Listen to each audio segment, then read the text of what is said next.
Mace, we're back, mate. We're back, little week off. Yeah, needed it. I've needed it too. It's been a big couple of weeks. It's been a massive couple of weeks for myself. You went to New Zealand? I was in New Zealand. I went over to one of my good mates' 50th, just rubbing shoulders with Jason Momoa and Batista, and they would have been so proud to meet you. Mate, they were lining up. They don't want it. Photos with me. Ours, it was a 70s. Well, you came with me. Yeah, I thought it was just a 70s party. You know, one of my best mates is a stuntman and does a bit of acting, and they're over there filming in NZ, and we flew over to surprise him. I thought it was a 70s theme. It was 70s disco, and I went as Fred Flintstone. So. It's unlike you to fuck something up. I had that much anxiety on the way in. I drank that many vodkas, just the anxiety levels would just settle, and then everyone was like, "You're best dressed," and I was like, "I'll take that." But no, it was a tough carry, man. Like going over to NZ for one night, but well worth it. And then ended up with COVID. Ended up with COVID. I know, we're going to film, and then you went downhill really fast. See, really fast. But the thing is, I kept training, and I'm still training. So I'll turn up. So there's rumours, I'm not going to say who, that says that it's old footage that goes up on the Instagram. Nah. This is. I've been fucking training. Pre-recorded. I'm training hard. This is the thing. Like, I'm fucked from COVID, and I'll turn up and train. But a hangover, you're not getting me. You're not getting me anywhere near a fucking studio or turning up to work. Mate, what have you been up to, mate? It's been massive for you, especially with racing and Melbourne Cup. Mate, it's been big. Actually, talking about the Cup, 11's your number. I know that. Even I know that. So 11th of October was Dad's birthday. 11th of June is my birthday. So 11's my number. I'm not I don't follow the horses too much, but I always back 11. And so you had a good result. Well done. Yeah, I woke up 10 minutes after the race and forgot to put a bet on. So, and my best mate Sparkles rang me straight away. He messaged me straight away, said, "I hope you had money on the 11." And I said, "No, I fucking didn't." So it's like, as a punter, and you get known, especially with like different trends and different things. Like I always back overseas horses having their first start. Not always, shall I say, but there's certain patterns to what I do. Yeah. And then there's been a few times where like a certain horse of mine that I always follow, and it like lobs at like 40s, and if you're not on it, it's as if someone just always texts you, "Well done, you've had to fill up," and you just go, throw the phone. Throw the ticket away. Oh, just throw the phone. Ugly. Yeah, that's why you gamble responsibly, ladies and gentlemen. Mate, let's get into the footy. Mate Ma Tonga. What a man. I was at the Coogee pad for that, and I could not take my eyes off that game. Mate, just like in their first game, we spoke about it a couple of weeks ago when they played Australia and their combinations were off, but both teams were off, and you expect that in the first test match. You got a short preparation, combinations are out, you got different defensive systems, different attacking systems. And we spoke, if Katoa just took a little bit of heat off the ball, Lola here just took a little bit of heat off the ball. There was a few 7-tackle sets. They got a bit lost in good ball. We spoke that they should just play short, play their power game, hit Katoa, the back rower, and Hamoli on the edges short, just play more of their power game. And that's what they did. Their completion rate was high. Their back five were outstanding. Toops, Alamotti, Katoa, Moses Sully. Is Fanua Blake the best forward in the game? And then you had Taumalolo coming onto the ball. Fanua Blake was unbelievable. And you know what New Zealand couldn't handle? The late footwork at the line. He gets into they're all getting into the line as hard as they can, put a little jink on and just get into space. New Zealand just couldn't stop the bleeding. They were just marching him down the field. And on top of that, Katoa got his kicking game right. Just had it on a dime every time. Had it on a dime. And they just put them under the pressure. And that's test footy. It was just like, let's just build pressure, stick to our strengths, play our power game. They were playing short passes. Another thing they were doing is they were turning players under. Yeah. So coming to get back against the grain and really testing the middle of the Kiwis. And they couldn't handle it. They just could not handle their power game. Play the balls were quick. Havili gets out of dummy half, scores that try. They've got a little bit of good shape. On the shift, I saw Katoa and Lolohea link a couple times, but it all started to gel. Katoa really showed once again cemented that play that he's going to be. That field goal. Remember, he didn't kick it against Penrith. No. During the regular season to win the game. And he's like, I don't know, was there about 3 minutes to go or 7 minutes to go or thereabouts? Yeah, but it was 5 minutes. Can you imagine how much, like in the test, how much 5 minutes confidence that gives him? Huge. Mate, this is going to be a game. Like, this game is going to be unbelievable. And Tonga just need to stick to those same principles. Just play their power game. It was a game of two halves. Yeah. What happened in the second half? I think they just more or less try to protect the lead, right? And just, I think they come up with a few errors, and when you're in front and you're going to a final potentially, you start to, you freeze up a little bit, and New Zealand were desperate. That's what we've seen across the NRL over the last few years with the rule changes as well. Is that 24 points ain't going to win you a game sometimes. People can come back. Yeah. And they obviously did. But just super impressed with the way they changed their style of play. They all ran with intent, with desire. But the main thing that stuck out for me for that Tongan side was their late footwork at the line. They could not handle it. And they were just getting quick play the ball. And Katoa, obviously, and Lolohea, his kicking game was decent as well. So we've got a big game. You're getting Sean Johnson's half spewing. He came back. Poor SJ's hung him up for good now. He's like... He had that magic moment for his last game against Cronulla. Yeah, now he's... That beautiful pass. Yeah. Now his last two games, I got rolled by Tonga. and the Aussies. Nah, look, it's like... It's been a bit of a weird Pacific test because a lot of players have been out of all the teams, like the Australian, the Tongan. Oh, not the Tongan. The Tongans are pretty much full strength. Close to. The Kiwis have got a lot out. Samoa had a lot out. So it was kind of like I didn't really gravitate towards the tests. I was just like, I'm not really there. It's on, I'll watch. But now that Tonga's in the final, I'm watching. I'm really excited. It's like I didn't even, like I said, I think I was down at the Coogee pad by the window, little Baz in his spot. We were there, and I didn't talk to anyone at the table for the 80 minutes. Like me and another mate, Blakey Cav, just turned around. We're just watching it. We're just going boom. Look, fuck, they were on here, mate. They were on, and you know what? It's what Samoa did in the World Cup to make the final. Unbelievable. But it all started with Tonga in 2017 when they knocked off the Aussies, and they've knocked off the Kiwis, and now they're in another final. And this is a tricky situation, right? I'm going to just segue a little bit here. Is that there's talk about bringing the Ashes back next year. So Australia and Great Britain, 3-test series over there. Really? Right. I get it. It's tradition, but what if Tonga win? What if Tonga are the number one team in the world and then you go and do an Ashes test? Just sort of, I think maybe, look, I don't want to shit on tradition. I get it.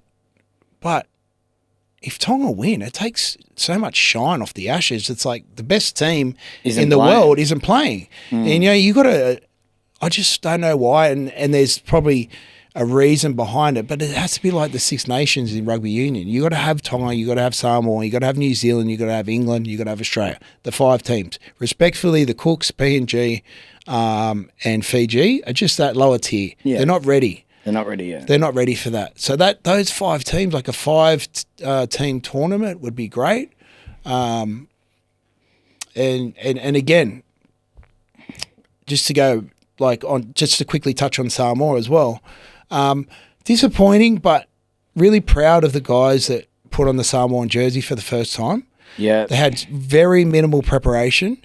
They flew halfway across the world, different climate, different fields, different combinations again. You could see how disconnected they were. They looked very not unfit, just underdone, Yeah. But I'm not going to shit on the Samoan boys because I was so proud that, there was guys that put their hand up to put the jersey on. We're obviously missing, To'o, Critter. One day maybe Payne Haas, Big Tino could maybe put. Man, if you stacked every team like with your heritage, like the Hammer Samoa, you play for Samoa. You know what I mean? It's just like there's some. It's I listen to a few things, and I really hope, like a lot of the guys, like Nanai, for example, right? He's a Queenslander. He played for Australia. He's experienced the cultural side of things and the camp and how fun it is, and like probably I'm not sure how much he has to do with his cultural side of his Samoan family. Yeah.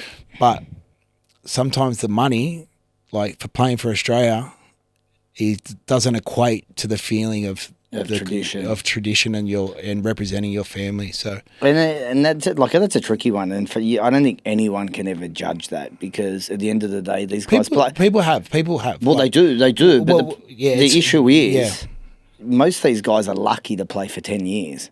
Yeah, and a lot of these guys will never ever earn, like unless you're like Brace, who's just making fortune. Yeah. Money bags. Money bags. But this is the thing, right? So they're earning such good money now in the NRL. That extra 30 grand to play for Australia or whatever it is, it gets taxed. It's like you can't put a price on the feeling that it gives you culturally to represent Tonga, Samoa, Fiji, Cook Islands, Papua New Guinea. Yeah. So there's some exciting times ahead. I mean, when's the next World Cup? 26? I think 26. So you maybe 25, they might do the Ashes. Yeah. I'd love to see a Samoa Tonga 3-test series. That'd be outstanding. That'd be good. That'd be huge. Like they said with the go back with the Ashes, should they run that at the exact same time as the Ashes? Yeah, correct. Yeah. It just depends on logistically where you want to do it, right? So it'd obviously be big in Brisbane, Sydney, and have a game in New Zealand. Yeah. And then obviously the Ashes you'd have over in the UK. Yeah. But I think that'd be just to keep these Pacific teams playing in Test footy, 100%, right? Keep that momentum. Because you want to build. Like, I don't know the coach of the Samoan team. I don't even know his name. I know he's an assistant coach at one point, but he wants to build habits for these young players. So when they come into camp, they know the calls, they know the system. This is how we're going to play. Yeah. So you don't want to have a year off because the Ashes is on, and then we go into a World Cup on a short preparation and start to try and build again, right? Yeah. So we've got to just, we've spoken about it. 50%, maybe more of the NRL is Pacific Islander and Indigenous. So let's keep that momentum going and keep supporting it. And obviously the governments of the islands need to get involved. The NRL can't pay for everything. I know people are going to. It's a tricky conversation. Surely with a big shout out to the Rock. Rock would chip in, couldn't he? Yeah, we've spoken about the Rock before. Maybe even Sonny Bill. I'm sure he's got plenty. Your man. Actually, who's got more, him or the Rock? I was going to tick him up. Actually, I'm a bit broke these days. I'm on muscle chef meals. But yeah, no. Look, it's I'm looking forward to the. I think we've glossed over one player. You and I spoke about him before. Herbie fucking Farnworth. Oh, my God. He was unbelievable, mate. But no, it's like he had spiders on him. Like, no one could tackle him. And that's the thing, like, playing over in England, they're big boys. They run hard. They're surprisingly very strong, and they love to attack. And Herbie Farnworth, he's just... What he did at Brisbane, what he's done at Dolphins when he comes back, and then what he did to Samoa the other day was like nothing short of outstanding. Even the halfback that was at Canberra that left, I forgot his name. He was outstanding in the 2 tests. Yeah. But look, we went over there on very, very short preparation, and the boys looked tired out there. They looked disconnected.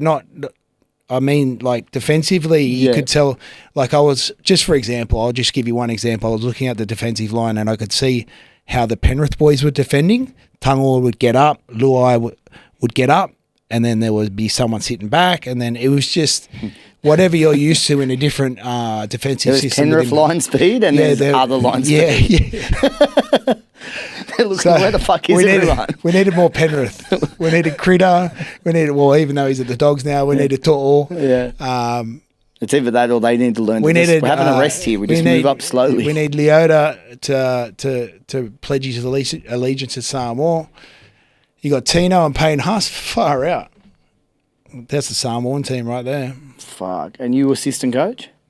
Get the hammer back. I'll just be blue shirt. I'll be cheerleader. I'll wear a lover. Do you reckon you're fit enough to run the water? Nah, fuck no. I must say, you've got change before. You've lost a bit. Looking good. I have lost a bit, mate. It's thanks to COVID. Hard work. You've been training hard. Been training hard, man. Summer's coming up. Like last summer, I didn't take my shirt off because I was a slob. I'm not going through that again. Got to get the rig out. So. I'm back doing burpees, doing the burpee workout morning. No, I refuse to do burpees. They're too hard.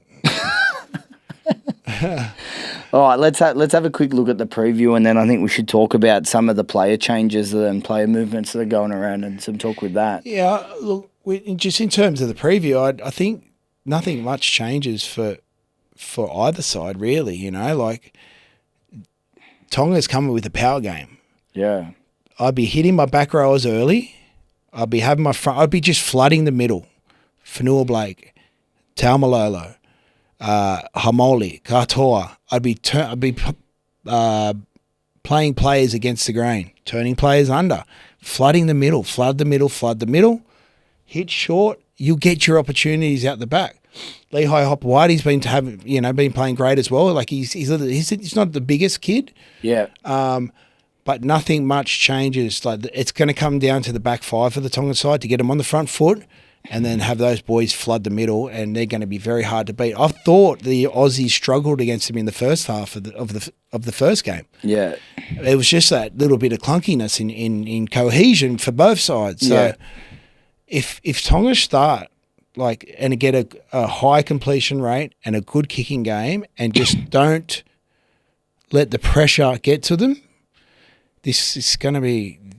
It could be an upset. I truly believe that. Do you know what the prices are? It's $1.12, $6.50. Tonga? Tonga $6.50? $6.50 in this game. See, I'm not looking at this. And it's 17.5 start. Like I can't. I know they won the first game by 18, but I don't know. Yeah, look, this game's got to be the closer. Aussies are class, right? Let's not. Yeah. But that's like a second Aussie team. Really, you got Payne Huss out, Tino out, Munster out, Cleary out, Latrell out.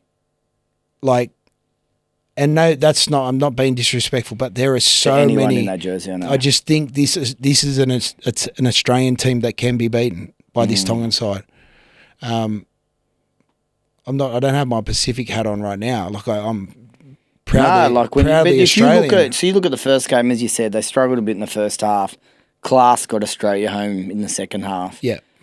But then they went and beat New Zealand. They were better, but they weren't. I didn't think overly classy. They weren't. Let's just say they weren't dominant. Yeah. I think Harry Grant could be a problem for the Tongan boys. Yeah. But they've just got to slow the ruck.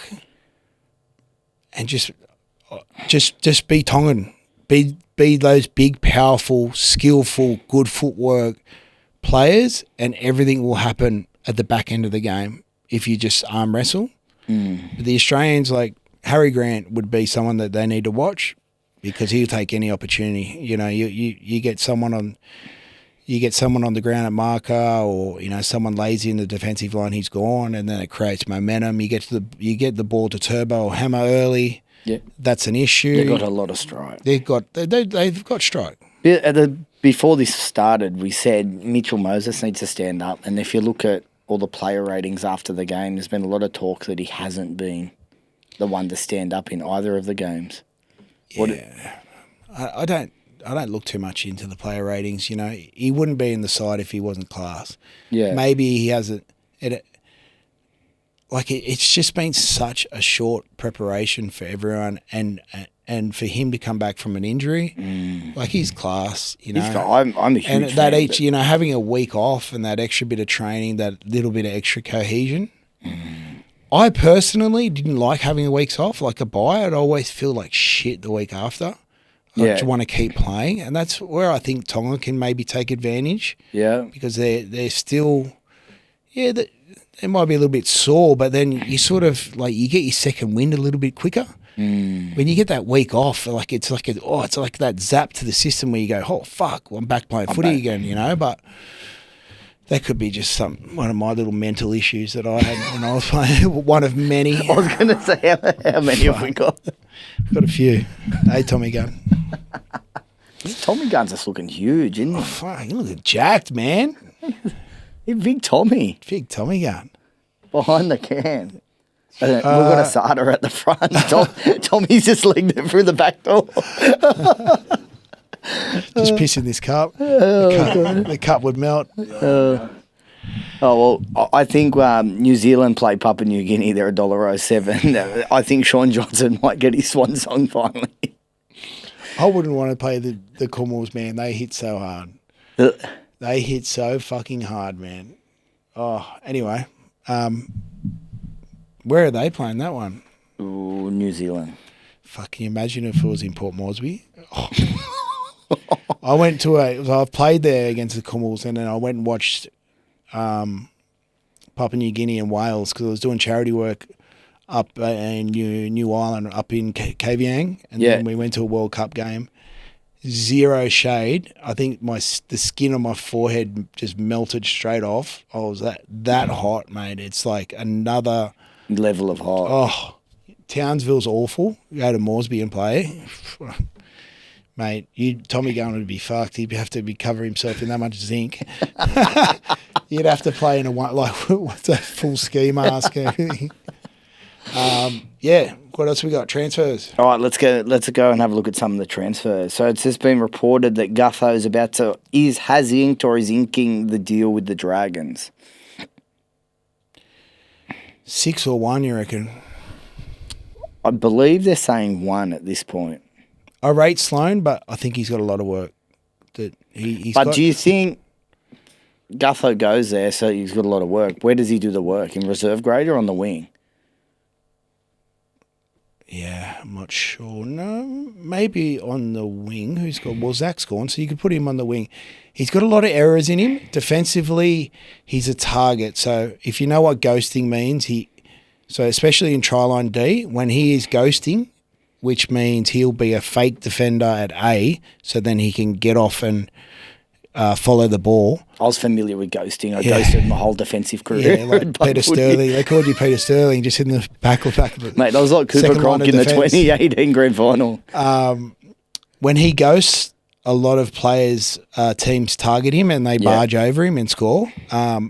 He's got a few little errors and then he'll score freaky tries. Yeah. It kind of reminds me of, respectfully, of Benji.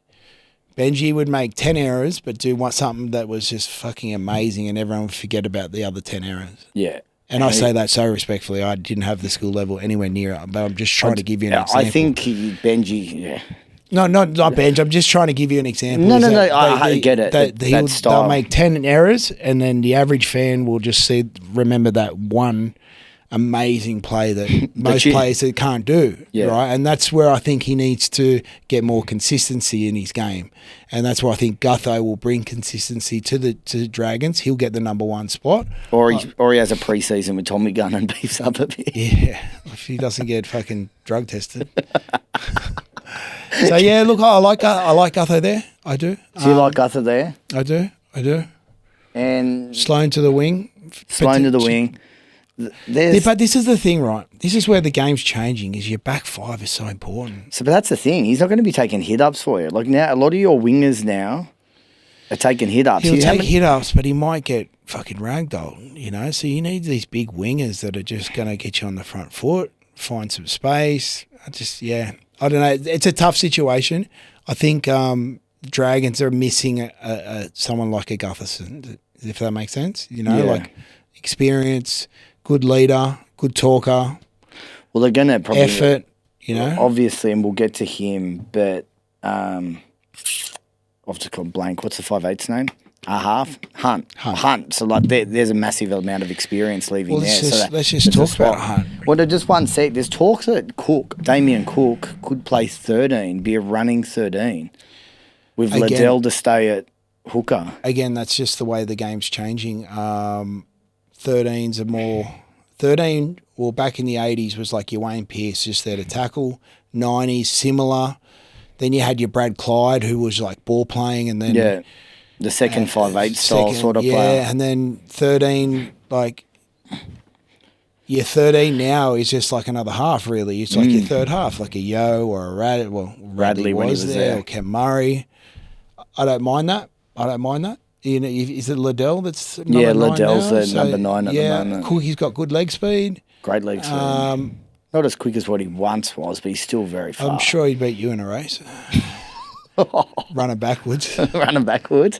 He's still quick. Yeah, look, I don't mind that, you know, like because it's turning into a small man's game. The game's so fast that when you get Cookie bouncing around and, you know. Yeah. I think he was a beach flags champion or something, wasn't it? Wasn't he? Yeah, he must have been. I used to love the flags. You know, look, it's like, I think Liddell, I hope I'm not wrong that he's the 9 there. Yeah, 9. I wouldn't take him out of the 9 position. I don't mind Cookie at 13. I think that's not a bad shout, for sure. All right, let's move on to Hunt. He is leaving the Dragons. Yeah. He's been linked to... Do you believe that he terminated, like, was willing to walk away from $950,000? I don't believe that for a second. So then why? Well, look, there would have been... I'm just creating some innuendo here, guys. It's just a podcast, all right? What do I fucking know?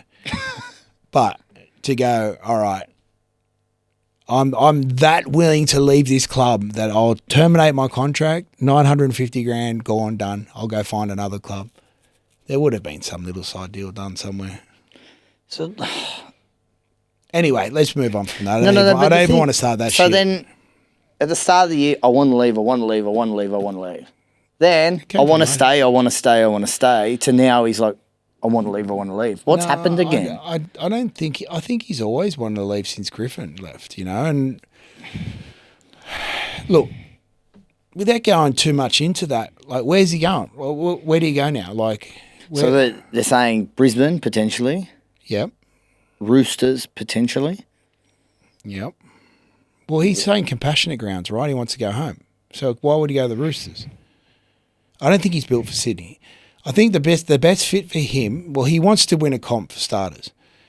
So the best fit for him would be Brisbane. Ezra Mam is going to be out of the game for a long time. Yeah. Right? The problem I have there is that you're going to have two halves that are 34, 35, right? Because you see how much they struggled without Reno this year, and it was Ezra. Yeah. So... But they're both game controllers as well. That's going to be really... Don't you think... No, I think Benny Hunt is more of a 6 than a 7. Okay. I think he's more of a 9 as well. Well, I think he's more of a 9. You know, definitely. So he's skillful. He's kicking games great out of 9, you know, especially in Origin. I think Brisbane is the best fit for him. I've heard Dolphins, but if he wants to win a comp, he wouldn't be going to the Dolphins. There was talk about the Dogs. Although they like him, Katoa, like fuck, that's a pretty strong side. Yeah, but I don't know how many years he's got left in him. Yeah, you know. 2, maybe 2. Yeah. Not about look anywhere in Brisbane. I think would suit his lifestyle for sure. Bulldogs, I've been saying it all along. Look, I think don't unsettle the team. Like Sexton, he's not. Look, let's just be real here. Canterbury ain't winning a grand final in the next year, right? They got some missing pieces to the puzzle. They will build. They will get better. Yeah, but don't unsettle the team by bringing in Hunt, who's a lot older. If he was 30, I'd say sign him like that. Like that. 34, I'd be like, nah, let's just what we have. Yeah. You know, they had a chance to sign Adam Fanua-Blake, and from I think the rumours were that the meeting didn't suit what they wanted as in terms of culture. Like it maybe didn't fit in. That's a rumor that I heard. Probably bullshit. But he's the best front rower. But that's what I'm loving about the Dogs recruitment is that they're willing to be patient, to have the right players for that culture. So I don't think dogs are an option. We all know what your Roosters are like and Uncle Nick. No, well, like let's go into that for a second because I think it's a similar thing there as well. Because like you look at it, and I'm like you now, as much as it pains me to say it, I can't see East win a comp next year unless we get some miracle signings because we don't have centres. We've got like Billy Smith is injured more than you and I are, and you've got good player though, mate. When he's sound, he's good enough. And then they've got the raps on this Rob Toyer is just out of this world. But even he's been injury prone in his early career. It's a bit of a rebuild phase. What's going on with Terrell May? Gone, definitely gone. And so it's funny because there's talk that the Dogs are a potential interest, but the word was that he didn't fit the culture. For Terrell, yeah. For Terrell. See, I don't know anything about Terrell, but yeah, it's you know what Ciro and Gus are building out there. They're not just willing to go out and just splurge and spend to get the best players. You got to fit. You got to fit the culture, and the word with Terrell wasn't fitting the culture at Roosters. Really? Okay. Which is it seems a real funny one too because he had only re-signed a few months back as well with an extension. So, well, Nick's smart. You know, Gus has been at the Roosters before. Gus, of course, he has. So, they know long term. You know, like in terms of building a culture and a legacy. You know, it only takes one or two players that can fucking ruin the whole thing. Right? There's also very, very strong talks that Brandon Smith could be gone. Really? Maybe not next season, but he definitely will not be there but the following. It's a shame because I thought he played quite well this year. He had a far better season. I personally, though, reckon they never should have let go of Sam Verrills. I don't think they ever had to get rid of Sam Verrills. Yeah, right. Oh, look. Yeah, I haven't looked too much into that. I think Brendan Smith would be a great signing for anyone. If his head's right. So I don't know much about his personal life, but... He's so talented. Oh, super talented. Of course. Paps. Well, there's some rumours that he could go to the Sharks. Yeah. Again, Will Kennedy, outstanding player, but he's not Paps. To me, though, Will Kennedy and, like, people will probably say I'm wrong, but I reckon Gutho was similar to, he's just not. Gutho is better than Will Kennedy, in my opinion, Judd, but like he's still not that player you're going to win a comp with at one. Yeah, there's not many of those marquees out there. You got Ponga, you got Reece Walsh. Yeah. You know, Dylan Edwards, you got Teddy, you got Paps, you got the Hammer. There's only 6, really. Is there any more? And then everyone's sort of steady away, right? Yeah. Like they're good and they're solid. But when you're talking strike, Paps is strike. He's just so fast. But that's the issue, and that's where, like, when you look at his price tag, it's a tricky one, isn't it? Like, well, I mean, he's a dog supporter growing up. I'd love to have him there. It's a tricky one for them. Do they win a comp if he's there? Not yet. They're close to it. They're not far off. I'd like another experienced front rower. Like I just need another front rower. Maybe I'm not going to say half. I'm happy with what we got. Let's just say in a magic world, you had Hunt and Pap. I'd take Pap. I'd say Paps first. Yeah. So I think, and this is, I don't know, again, I haven't done my research and I should have, but it's a tricky situation for Melbourne, right? Because he's under contract next year. So they're allowed to negotiate from November 1. If they've signed Tua Farnworth for 5 years. Yeah. If Paps has a outstanding year, then there's a gentleman's agreement for Sua to go and explore. So that's where... So it goes to show... But then, so let's just say that he gets injured. Then he's not a dog's option. Then you go, oh, his body might be breaking down. But then if he has a good year, his price tag goes up, and then he's off contract, and then you know the dogs would chase Sewer and Paps, one or the other, because they've had a gentleman's agreement that Sewer could potentially move on, and that's not the shit on Connor Tracy. He's doing an outstanding job, very good job, but he's not the top tier. He's the tier just below, and we need you need the strike fullbacks. You need genuine speed. So perhaps is a tricky one. I think Melbourne are in a situation where they just want to see how his body sort of reacts next year, I'd say. Now there's talk of Cobbo. Yeah, again, Katoni. I think his price tag is $1 million. Is it really that much? Well, is that because he can play fullback? I know a little bit about Selwyn, but I've never met him. He's a Sherbrooke boy. He's a kid that just wants to play footy. Footy in a boat. Get him to the Roosters and we'll see him. He wouldn't last in Sydney. He wouldn't? Last. No. He'd go. There has been links. He's a Queensland boy. He's got to be either at Dolphins or Brisbane, potentially Cowboys. You can't let him. He on the field, we know how talented he is. I think he has a little bit of, he lets himself down off the field in terms of not getting in trouble or alcohol related or anything like that.